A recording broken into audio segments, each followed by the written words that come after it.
So, what's up, you guys? Back with Casey and Coach. That's what's up. Good friend Coach here.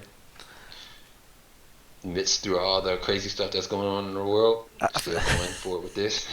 Yeah, and then a lot of it has actually had an effect on the FGC, really indirectly. Yeah. I mean, there's like so many ways we can go about this. Whew. Well, let's. You know what? I don't want to go. I don't want to go into it because it's kind of like, sort of like already being talked about everywhere else in the media.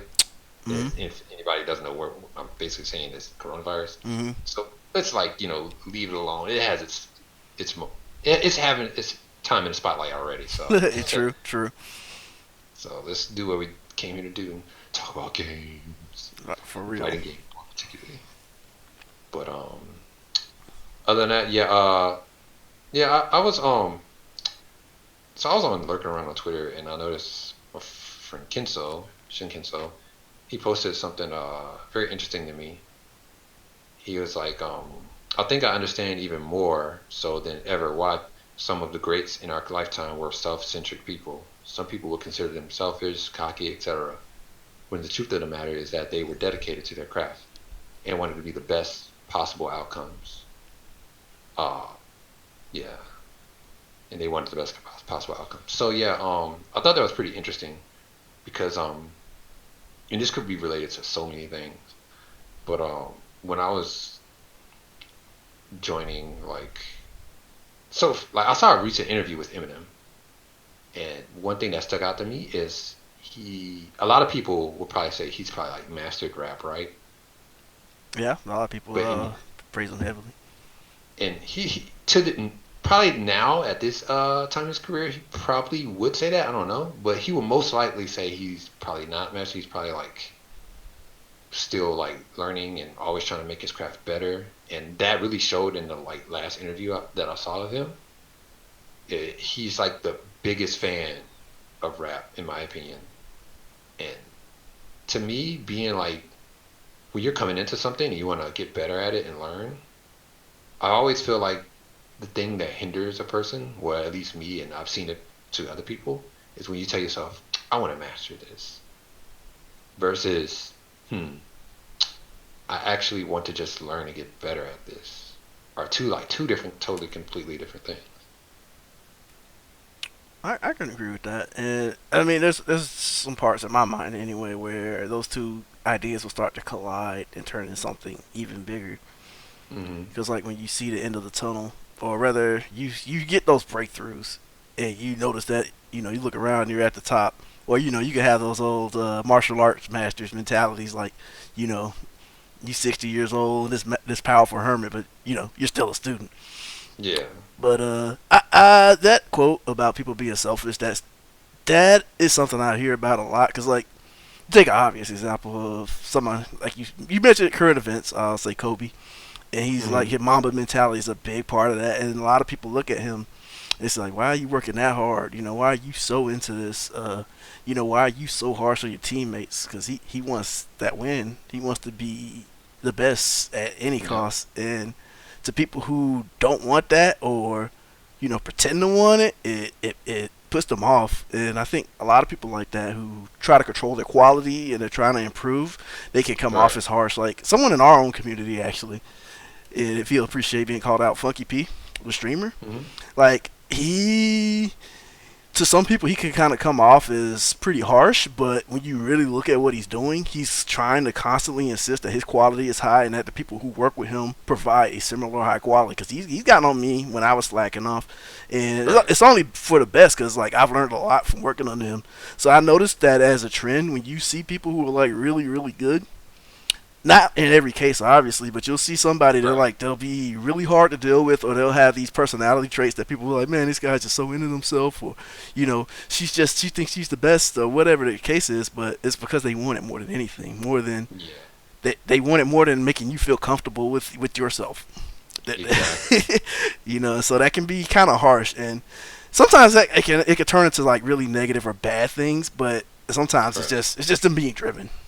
Yeah, it's just the drive in them, right? Mm, Like they don't want it's the limited on the distractions too. That helps.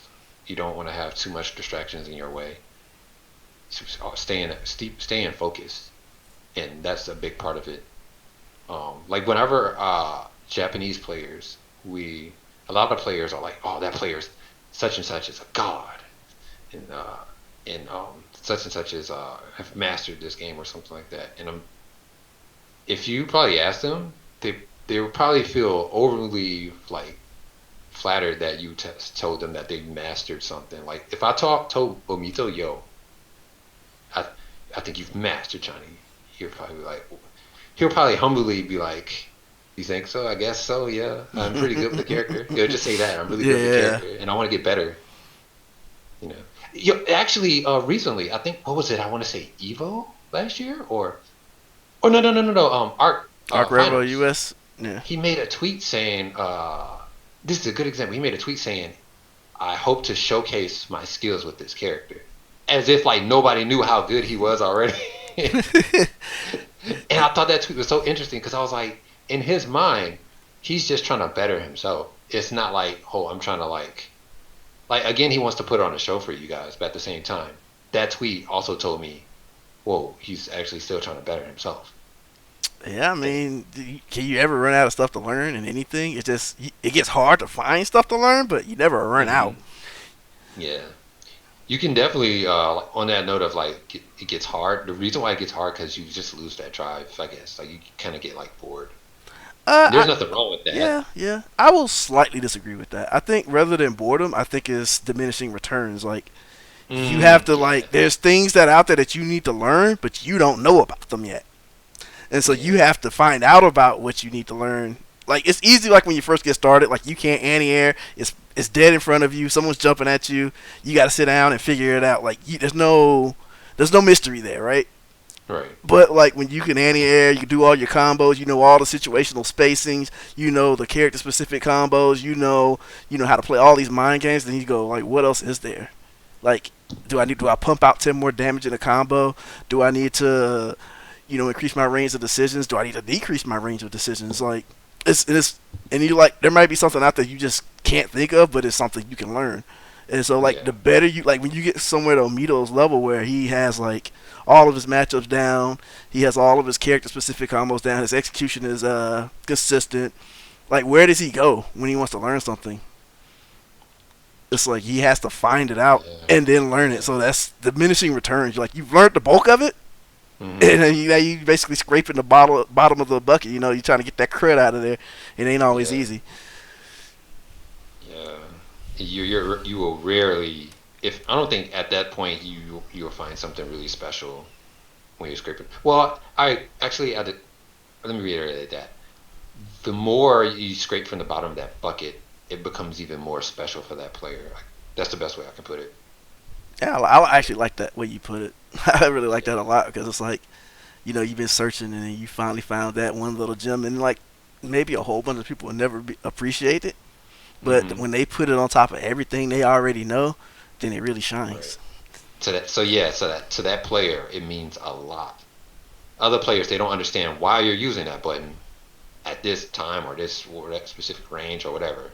But you're like, I like this button or this situation or whatever. I found it, and then it starts to work out in your favor. You know, it's a pretty interesting thing. So yeah, I thought when Kenzo brought that up, I was like, man, being a student of a game of anything is feels so much better other than just saying I'm a master. Because like usually nobody says like, "Well, I'm a master," and if you Yeah, do, like that's kind of like you're kind of like giving yourself a nickname at that point.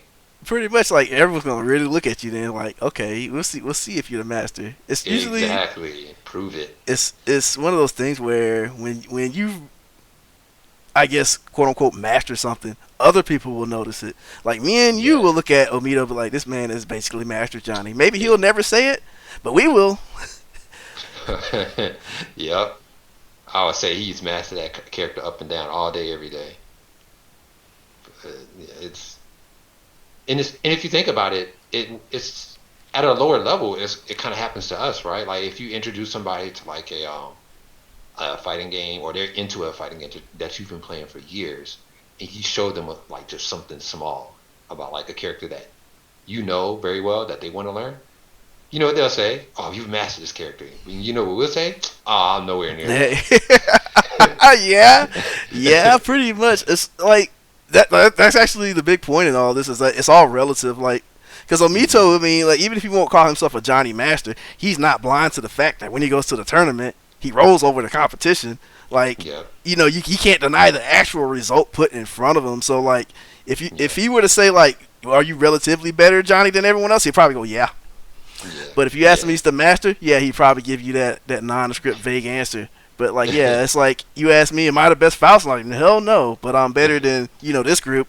But I can't really hang with these people. I'm still on my. And so like when you look up from the very bottom, a lot of that stuff looks intimidating. A lot of people look really good. And then as you climb up, you start to realize, well, this guy wasn't really that good, or that guy was really good. It's just funny how you get more perspective the higher you go. yeah. So it's very interesting. And with like games being more simple now, I still don't think that would affect that type of mentality. It just uh just depends on player to player at that point. I still think that would still be relevant, I that mean, type of mentality. So yeah, if you hungry, you'll do anything to eat, man. yeah, That's whether if you play tiddlywinks, tic tac toe, you want to be the best. That's what you're gonna do. You gonna pull up the all time great tic tac toe matches and study until your ears fall off or your eyes yeah, fall off. So I mean that's the nature of competition. You got people who are just they want it more than anything, and yeah, when you are half hearted about it, it can feel really intimidating or weird or whatever you want to call it. yeah. It's that's why I think another thing, identity in fighting games is for me is a huge thing. Um, that's why I got into Street Fighter Five pretty late. Um, that's why you always see me playing, especially from season one to season two in DBFZ.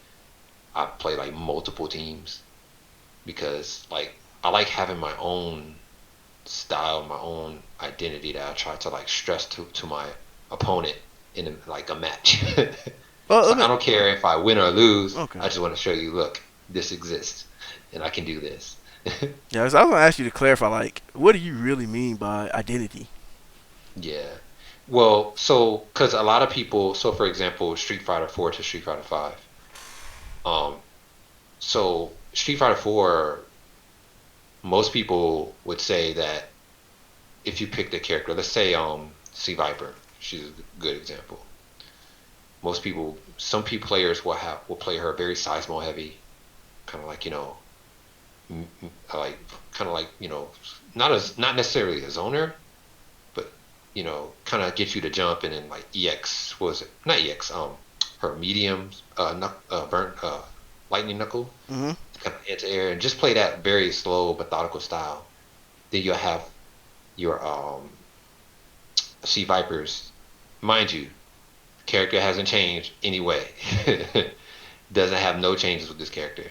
You go to another player and he plays her totally differently, as if the character has changed. Now, I used to argue against people with Street Fighter Five with this, but I kind of saw the point later. Street Fighter Five kind of changed that a little bit early on. It was hard to have an identity with your characters, especially since I would say some things were some like system mechanics were like I guess new to players, so the way to like limit it to your style was kind of hard, and like just certain things were just taken out and given to you in another form or fashion. For instance, V Trigger with certain characters, uh, Cammy, for example. Normally she has back fist. She's had back fist since what Street Fighter Two. Mm-hmm. They took it away, but gave it to her as an install, basically, and that kind of like so like that kind of hurts different identities because in the beginning everybody's forced to play a certain way, and then finally when you get like this extra move, which it might not even be good too. Now you can sort of like branch out into your own style a little bit. But yeah, I feel like identity and like just helps with like the love of the character and expressing yourself because when somebody goes to study a match, you could play somebody day in and through day out and you can know the match, like everything about it. But you go play somebody totally differently. Like I said, the Sea Viper players. Hmm. I could probably do well against a methodical player, but then I'll go against that wild Sea Viper player, and I'm like, whoa, he. I will probably say he's wild, but he's just playing the matchup totally differently, much more fast paced, Yeah, yeah, you yeah. know. And that's why I like about that's what I mean by like identity, you know, being able to express yourself a little bit better in that aspect. Okay. Yeah, I hear that a lot. When people look at a fighting game, the first thing you usually hear is, "How can I express my identity?" If I see these two people, like you said, with the C Viper example, if I see these two people playing X character, can I know without saying any names that you know, person A was playing that character, and on this replay, person B was playing that character. And a lot of people say like, yeah, in Street Fighter 4 you could do that, in Street Fighter 5 you can't. And a lot of it is something I've thought about a lot, and a lot of stuff you said got me thinking. Um, for particularly, I see it as some games, and you said it earlier, simple or easier to optimize. And so when people see the blatantly optimized thing, Yeah, they're not gonna follow every route. And like you could argue that one of those Vipers is more optimized, but the line might be so thin it doesn't matter. And so you could right. play them all effectively. But like when you have like this strategy is good and the rest are clearly taking a back seat, you're gonna see people, if they're any kind of driven to win, they're gonna pick the best one. They're not gonna like Yeah, fool around with the suboptimal one and die to somebody who can walk all over it. yeah, yep. And so like I understand when people get frustrated with games nowadays, not having, I guess, for them variety. But I guess nowadays, just if you have more patience, they'll release like a newer version or an update, which will like most probably change the game dramatically, especially if they have a strong following for the game, like Street Fighter Five, like DBFZ. And I think Grand Blue is just me, like, I have a feeling that Grand Blue might go the same route, but it's still going to be simple.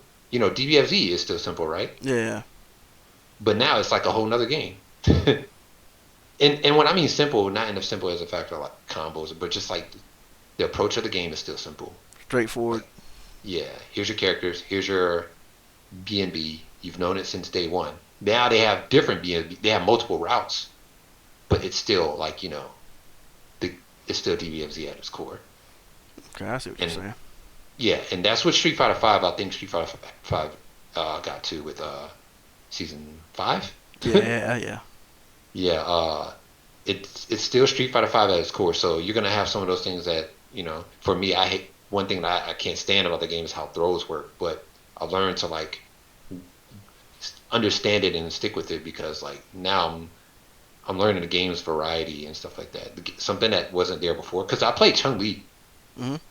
uh, day one, and as strong as she was, I was just very bored of the character. But now that like she has variety with her, and she's not just one style, like you said, picking like just doing jump lightning legs all the time. Now that's not a thing anymore. It's more to her than that, you know. Yeah. So she has she has different confirms. You might argue better different routes. It's pretty cool. So Okay. so yeah. I've seen kind of like split on that. Like I see people who love that kind of thing, and I see Hmm. people who dread it. Like they want. When I learn this is what I want my character to be, because I want to use that. I don't want to learn these for other things. And like some games, like GG, they force you to learn the other things, right? Because Yeah. you got weight classes, so the B&B you've been practicing for hours may not work on the character you're gonna be running up in on the bracket. So you got to know them all. Like it's not about style or anything cool. It's like you got to do this if you want to hurt this character. Yeah. Yeah, I've definitely. It's funny that you mentioned that. Blaze Blue is a big example of like having a character one season or one version, and them being a totally different character in the next version. I was Oh speaking man. to so many Lychee players that tell me that. I have a friend actually that dropped the game because Lychee was so different in one version. Like they Um, pretty much like remove moves or just randomly add moves, and sometimes I think they even just change like how the character functions at a base. Sometimes, functions. right? Yeah. Yeah. Like I've seen that game over the years, and like I can't sit here and pretend like I'm some kind of expert, but yeah, I've definitely noticed that. if you signed on for someone like Lychee at the very beginning of the series, you got something totally different at the end. Yeah, and I don't, it's totally understandable why they get like frustrated and upset and get to the point where they leave the game because you invested so much time into something to have it being taken away. It's like, ugh. Yeah, but there's also that group again. Like I'm being like the contrarian here. Oh no, go That'll ahead. be like, well, I've been playing this character like this. Why don't they give us new stuff? Why don't they do what's cool? Like there's you can always see Exactly. both sides going on about what they want. Because like you look at Street Fighter Five, for example, right? Ryu's the Hmm. same old dude who's been doing his thing since a billion years, right? But Right. a lot of the other characters have gotten a lot of more changes. Like for like characters like Chun Li, it's more subtle. But then you got a character like Honda who has like the same movesets, but he's completely different in how he operates. He can beat fireball characters. You got Blanca who's got a bunch of different stuff. Like they got at their core a lot of those old movesets, but they don't function the exact same as they did before. And it's Right. like the same characters you've been putting your time into for 20 years, who at their base, like you played them in Street Fighter 2, or CVS 2, and in Street Fighter 4, at their base they were essentially the same. Like the balance and stuff changes, but Right. Honda, he did headbutts and hands, right? It Right. was nothing complicated. Dhalsim, his buttons more or less always operated similarly. Yeah, and like Street Fighter 5 kind of shook that up a little bit, especially like some of the characters they returned in. So like Karen, Armika, like if you love those characters in the Alpha series, they're not the same. Totally Birdie, different. Yes. like Birdie is completely different. So like you like, I really love Birdie for whatever reason, and then you get this character in the game. Like putting aside the aesthetic change, you get this Right. he functions completely differently. So it's like I'm trying to think of an example that would be really weird. Uh, completely differently, like kind of like the same as the Street Fighter Five. Yeah, like when people are like, I want this character back, then the character comes back, and it's like, what is this? So a lot of people had this problem because I don't want to bring up Strive, so I won't bring up Strive, and Hmm. plus the game is not even out yet. So one big example is from Marvel 2 to Marvel. Okay. You so like some characters. Oh no, Sentinel. Sentinel is a huge example of this. No pun intended. That character. So what was Sentinel in Marvel 2? He was very fast. Yeah, he did it. He was did it everything. Like he can't really. Really good normals. Chip. They'll chip you. He did so much damage alone. He basically could play the game himself. Yeah, Sentinel in Marvel 3 could not play the game himself. Uh, Much more slower. yeah. They definitely like even if you take Vanilla Marvel where he was really good, he wasn't like really good in the Marvel 2 sets where he did everything. He was just like a big health tank that can just push through you. Right. And then like they took all his health away, and it's like, well, I guess I can zone with this dude. Yep. I think they gave him maybe one hit of armor on his crouching if I remember crouching medium or something like that. I can't remember. It's been so long since I played Yeah, Marvel. But yeah. the things that stuck out to me Yeah. are his movements and his normals. Totally different. But So yeah. I will say, like at their core, like even though like they operated differently, he still had like the same moves. And he still supports Yeah, sort of the same yeah. way. Like you can't play him like a nut anymore because they nerfed. It feel like he got an overall nerf rather than he's a completely different character. He's like that same jack of all trades that can't do shit, as opposed to just being able to do everything.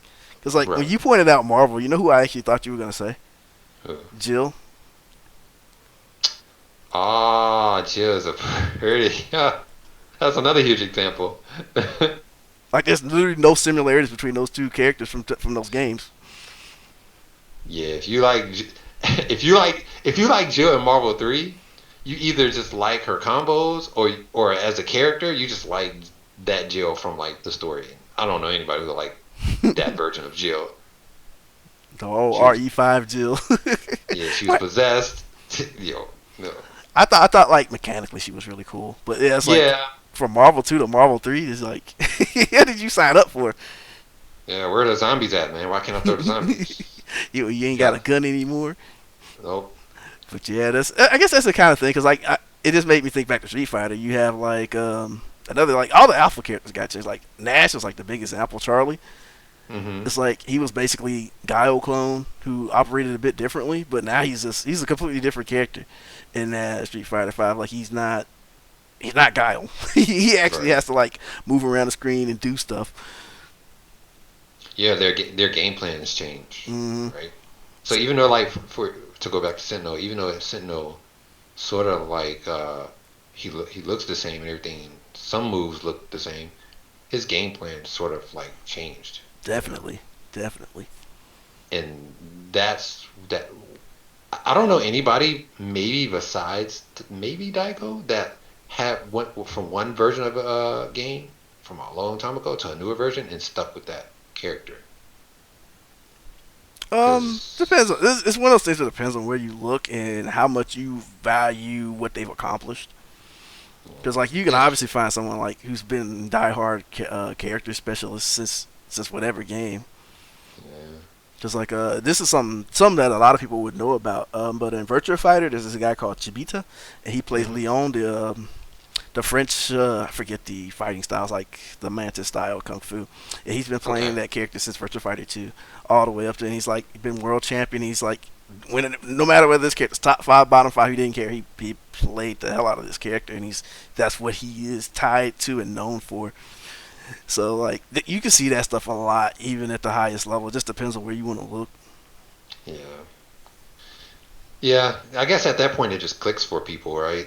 They have their character, and like no matter how much you change that character, they're still gonna do pretty well with that character because just they know how to just use their tools to almost like to almost a perfection. Even no matter how bad the tool is, they just know how to use it. Yeah. It's like, I can only bring this out once a month, but when it's time, you gonna see it. Yeah, they just know it's crazy. I guess when you're playing something for a long time, um, this is where like dedication comes in. When you're playing something for a long time, it just you're kind of able to work around some changes with the characters, right? Yeah. And like when I'm sitting here thinking, like if I want to like I'm kind of like pushing the subject away from this, but using it. Hmm. But like when I think about skill level and I see people, especially starting out, like one of the big advices I always give people or lead them to is pick a character when you first like getting and trying to get into a game. Just pick a character. Doesn't matter if they're good, bad, doesn't matter. You need to pick the character and play them out.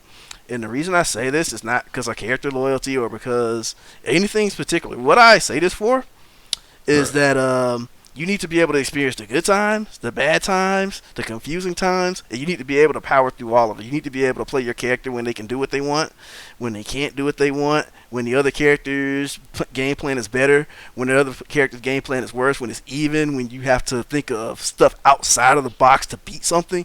That's where pressing on with one character really helps. Like if you want to switch out later, that's fine, but like that's how you build a core in a game, in my opinion, or that's an easy way to do it. That's because a lot of people go, "Oh man, my character can't do this. I'm thinking about switching," but and I understand that if you want to win a tournament, you got to consider that. Don't I'm not putting that away. I'm just saying like when right, you're in a position where you know you can't win tournaments, you need to pick something and be consistent with it. Even if you don't love that character, or if you just love the character instead, the character literally doesn't matter. What you're trying to do is formulate game plans to cover any scenario you can come across, right? right, And once you build that up, like when I know how to dominate, when it's time. I know how to come back from behind when it's time. I know how to hold on a lead. I know how to gradually press on from a big loss and push it to even. I know how to do this and this and this. So when you pick that character you want, or you pick that really good character, you're gonna know. You're gonna have all the pieces, and you just have to put them in place with that character specific tool set. But if you don't know how to fight from bad situations, if you don't know how to just roll over somebody when you have the right reads and plan, then it's not gonna matter. right. Oh man, that's whew. Character specialists. That's what I love them for, and that's where Guilty Gear was the very first game where I like became, I guess, personally for me, a character specialist. Where like I was stuck for one character for most majority of Exarch before Rev 2 came out. I was stuck with, and even into Rev 2, I was stuck with Eno Hmm. from like Plus R, and the struggles of that character made me accept her and made me realize just how meaningful it is to stick with the character because overcoming the odds, for instance, a good example, her dash alone is not like a normal dash in any fighting game, period. Well, you got Morgan, right? Yeah, she has the Morgan dash. Yeah. So that alone can be uh in most cases when people see her in action, it seems like a good idea, right? It seems pretty cool. She's Yeah. mixing you up. But when you play it, it's a totally different story. Yeah. And, and one time I was talking with Tectal here in Georgia, and I asked him after he beat me, I asked him, what's on your overall matchup, just generally when you're fighting, what is the best thing you try to like do in the match? He's like, since her movement is not good, I try to take advantage of that. And there's two things that came to my mind. That really sucks, but and then the second one was like, I'm happy to know this because now I can get better at this. I can get better with this character. So where if I do overcome this, I can be more confident as a player.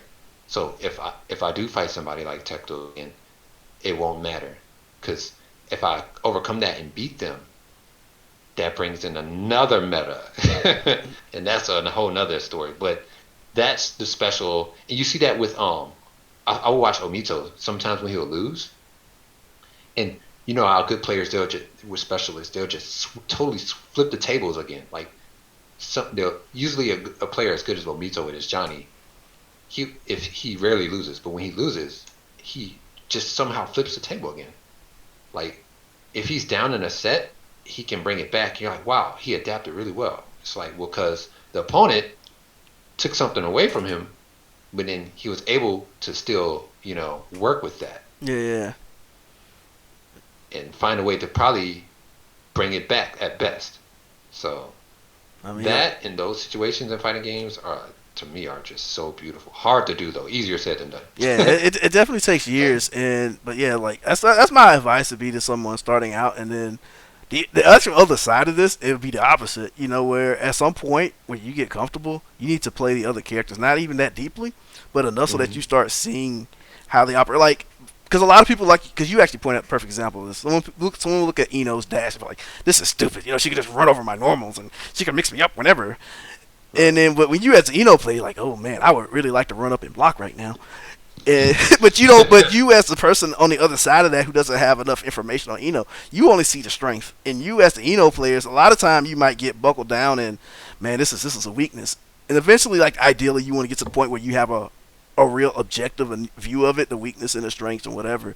But Right. when you're looking at things from the outside in, it can seem so daunting until you actually pick up the character. Because most people are actually pessimistic by nature when they pick up a fighting game.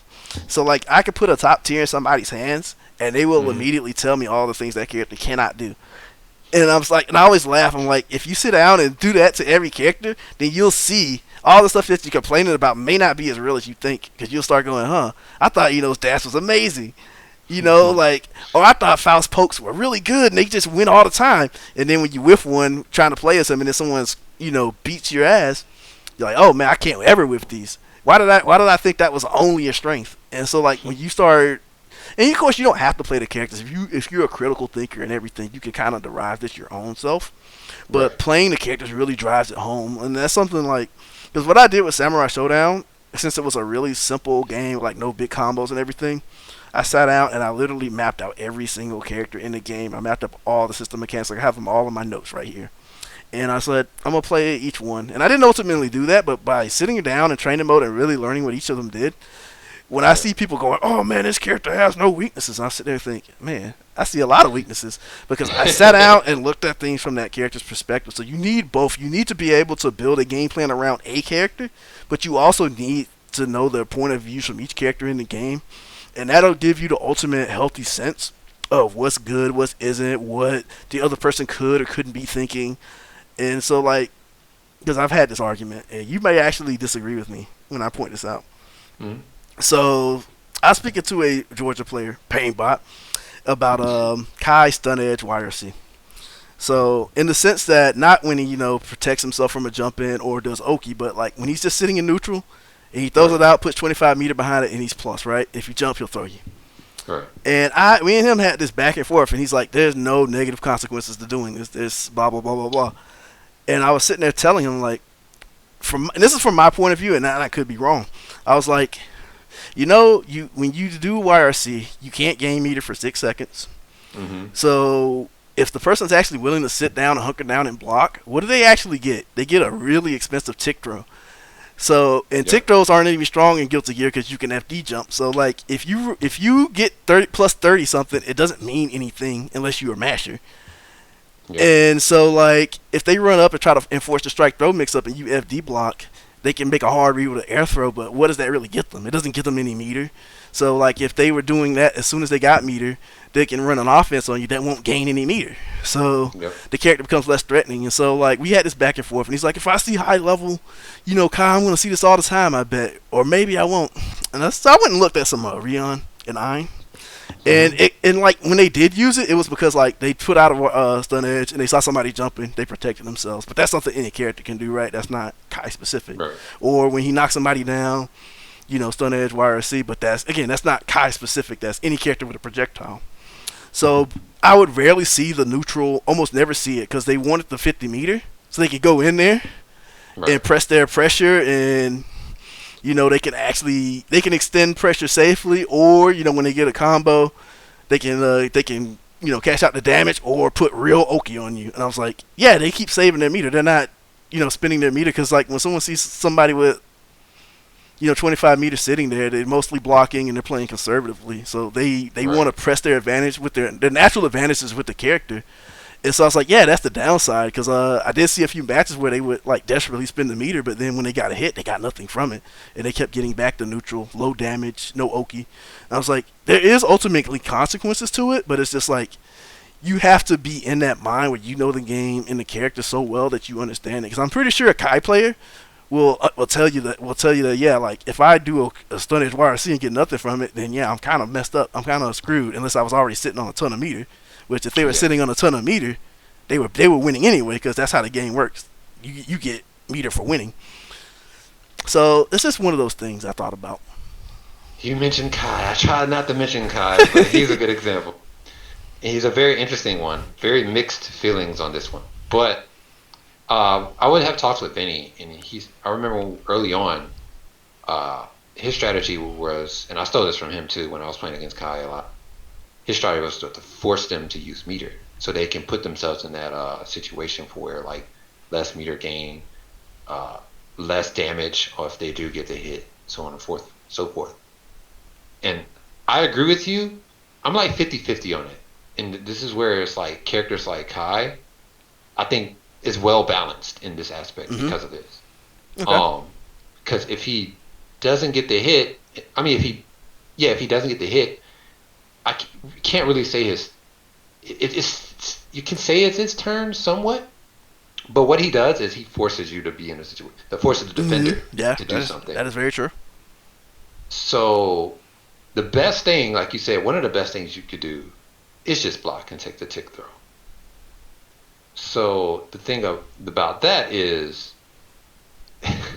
you're losing real estate at that point, unless rarely if he's doing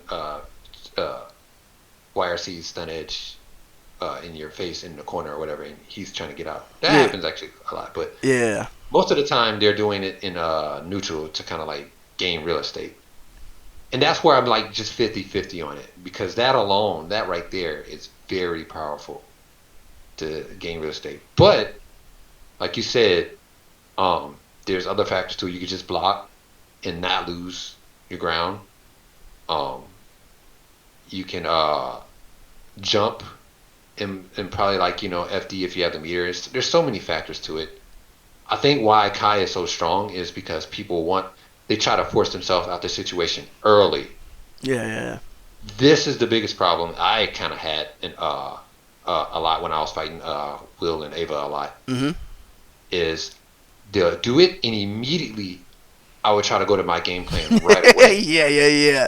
Understandable. And that's a big no-no, because one, you're probably at this point you're already in their face and they're already 2H. Mm-hmm. What you want to do is just let them go with their YRC stun edge and let them come towards you. Then you make a quick decision later, though. You don't make a decision really early because that gives them too much time to react. That's the whole point of YRC stun edge. Yeah. As soon as I activate it, if you do something in this moment, I can react to it. So if you watch players like Hung, he didn't give them that time. Like he didn't react too early. A good example. If he like conditioned him, he haven't used the option yet. YRC stun edge, they dash. They're close to him. They probably took real estate. He was it 3H with Jacko? Yeah. Sweeps. Now a lot of players, including me, will probably use if I was Eno or if I was playing Jacko, probably did 3H too early.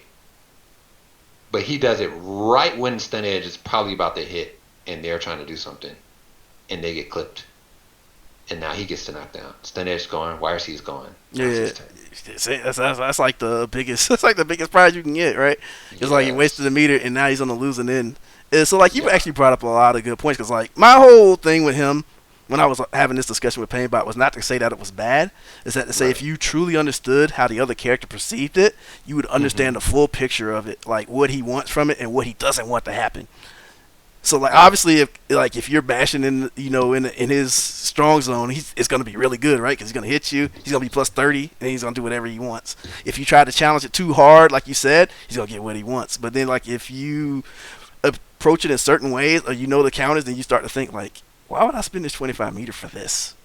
And then you start to realize that all you're doing is slaying intermediate players. Those are the guys who are getting mad at it.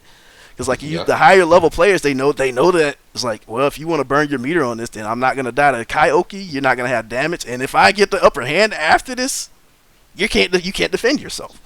So it's just one of those things you need to have a healthy overall point of view. So like I'm not gonna in any way imply that is not a strong tactic and that he doesn't get things from it.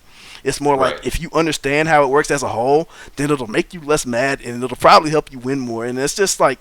That's the kind of thing that I think you discover when you start, pushing your own character to the limits and start, understanding other characters. You start seeing these things, like like these things look really strong, but then you start seeing the downside. So sometimes the downside, and the frustrating part, for a lot of players with like say the stun edge is that you can't just like I know he's gonna stun edge YRC, I'm gonna hit him. You can't do that. You can't do that, and that's the frustrating part because there's no direct answer. And then but to me that's fighting games.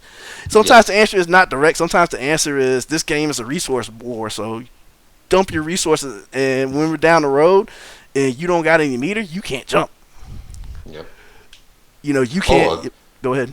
I was gonna say something I kind of want to. I have to put this out there because DBFZ. A lot of people see this situation and they think it's BS, but it's actually just knowledge check or just knowledge in general, like kind of like we were talking about. Mm-hmm. Super dash and like so I'm in the corner and you super dash. You'd probably do like a 5H.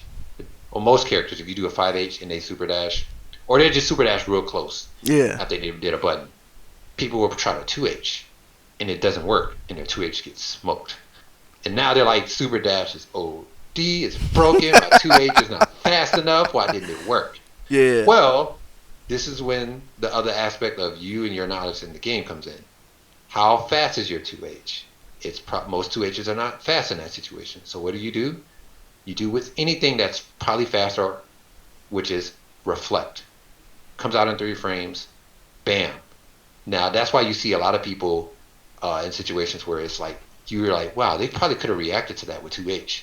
They probably could, but they were more confident with reflect because it's much faster and it's less risky. Basically, consistency over risky getting messed up, right? Yeah. Exactly. Instead of trying to always get that big damage. You can't always have the big reward. You gotta sometimes settle for the nickel and dimes. And to me, that's where you start like really blasting past the intermediate stage in any game where you start like, that guy jumped back and gave me space. That's a reward. That guy doesn't have this much meter anymore. That's a reward.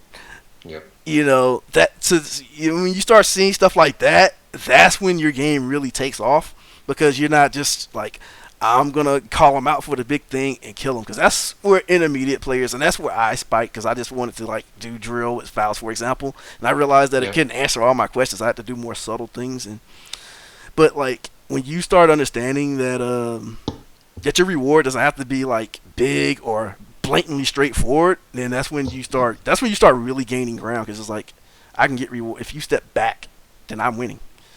Yep. If you can like make somebody scared to step back, like oh I'm in the corner now, now I can't do anything versus this guy because you understand how to push them there, you understand how to keep them there and hurt them, and so it's like.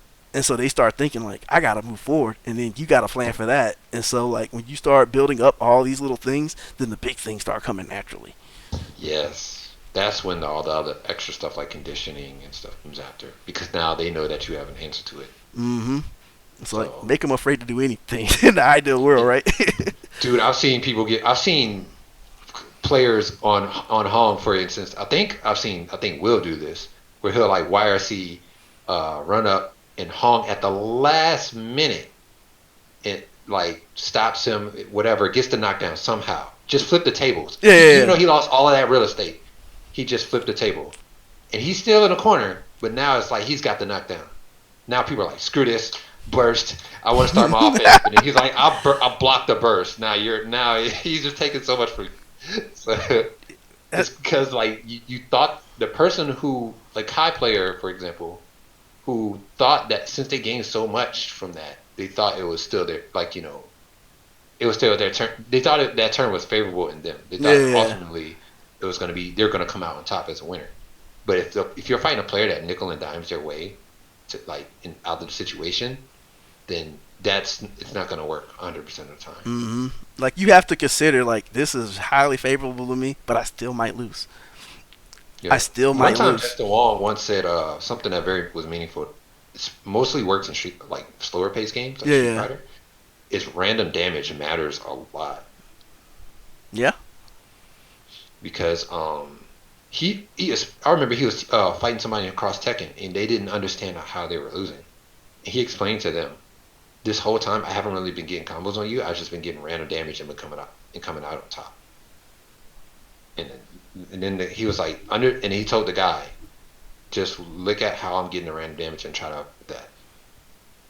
Don't even think about like combos or whatever in a horror. The fact that you lost. Look at what you're getting hit by and yeah, start from there. yeah. I mean, like I still think that like even like applies to other games. It's just not in the same way like in Guilty Gear, like taking your ABC in a knockdown.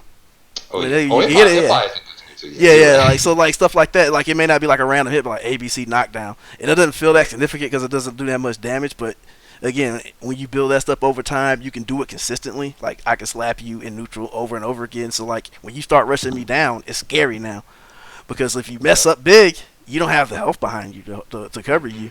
So yeah, that concept is nickel and diamond is like a really good concept because nickel and dimes is how you get the dollar. That's what I like to say. Ooh, that's a pretty good one. I like that. I mean, But like it, yeah, and that's just like, and eventually when that dollar hits, it could become into bigger the money. yeah, yeah. Because like at the end of the day, it's like I was kind of alluded to earlier. Like if you could make someone like think about the fact that they may lose on any interaction, whether it's in their favor or not, then their decision making goes array if they're not strong minded. Hmm. Because it's like this is my frame trap, but I'm scared of them. Yeah, It's like I got them in the corner, but I'm scared I might get hit. And like once you put that fear in people's minds, it's insane. You can just do whatever you want at that point. yep, yeah. Just it's just you can be a character specialist and you could just be good with your character, and if you power through it, little things you can learn. It's kind of like about yourself every day as you're going through Mhm. the day. There's something new. We try to learn something new about ourselves each and every day, Yeah, we tried. and try to when we do, we try to to apply it to everyday life. And it may not work all the time, but the fact that you know it and you have it there that's the part that matters most. That's special. Yeah, the ability to think through and solve problems can work across all your life, and it's like as corny as it sounds, stick it through the thick and thin of your character builds character. Like it's corny, but it's actually true. And like, Sure. if you want to bounce around with characters later and stuff, but like if you're definitely just picking up a game and you're just so confused about why you're losing, go ahead and lose. Like lose the zoning, lose the rush down, lose the whatever, and just keep playing, just keep at it. Yep. And then you'll build you'll see things and you'll understand things that you wouldn't have understood if you just kept trying to switch to different characters to try to cover stuff. Yep. But I got nothing else to say, man. What about you? Oh, you said it better than I can ever say that. Hey man, I get my best ideas from you. That's why you're here, right? Appreciate it. Nah, I thought it was a good discussion. But Definitely. yeah, I got nothing to say. You were thinking about bringing some guests in next week, so we're gonna see if we can do something with that. Yeah, hopefully we can bring this guest in. Um, let's just say this player is very picks very, I guess, edge lord type. I think you just gave it away, but like, yeah, if we can get this person in next week or later, we'll try to. I'll post up on my Twitter, and I'm sure Casey will post up on his. Definitely. When it'll happen. So it may not happen next week, but if it does, we'll let you know. And whenever it does happen, we'll let you know. And we'll try to get more guests on here now and then to kind of jabber with us. Might bring Malik back because I enjoyed that show. Yeah, Malik is supposed to be coming to Georgia soon. Okay. Hopefully, Okay. hopefully if everything dies down, we can talk to him in person and see if we can get anything going. So All right. That's what's up. Well, I'm running dry here, so I appreciate y'all tuning yeah. in. Thank you everybody who's tuned in and listened to us. Really appreciate it, man. Yep. So we're gonna try to get this to you next week, but until then, enjoy. So, peace out. Peace.